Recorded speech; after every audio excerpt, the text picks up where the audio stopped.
నమస్తే, నేను మీ శివప్రసాద్ అవుటిపల్లి. అయ్యా హిందువులారా, దయచేసి మేల్కొనండి. ఎంతవరకు మీ కోరికలు తీర్చుకోవడానికి దేవాలయాలకు వెళ్ళి చక్కగా మీ కోరికలు తీరంగానే ఆనందంగా మీరు ఇళ్లలో కూర్చుంటూ ఉన్నారు. ఈరోజు దేవాలయాల్లో ఏం జరుగుతుందని మీరు తెలుసుకోకుండా ఉండటం చాలా బాధాకరం. నిన్న మీరు చూసినట్లయితే సింహాద్రి అప్పన్న స్వామివారి యొక్క బంగారం మాయమైపోయింది.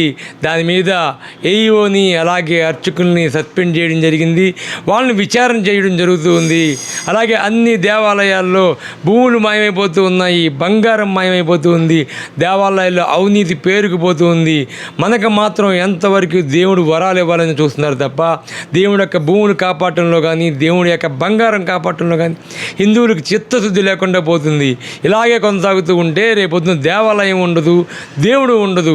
అప్పుడు మీరు ఎవరిని పూజిస్తారు, ఎవరు మీ కోరికలు తీరుస్తారో ఒక్కసారి మీరు ఆలోచించుకోండి. ఎప్పటికైనా మేల్కొనండి. అమ్మవారు కానీ అయ్యవారు కానీ దేవాలయాలను కాపాడుకుందాం. మన దేవాలయాలు మన హక్కు కాబట్టి ఎప్పటికైనా దేవాలయంలో ఏం జరుగుతుందో కనీస పరిజ్ఞానంతో ముందుకు రండి. మన యొక్క దేవాలయాలను కాపాడుకుందాం, మనమే కాపాడుకుందాం, మన దేవాలయాలను మనమే రక్షించుకుందాం. జై హింద్, జై శ్రీరామ్.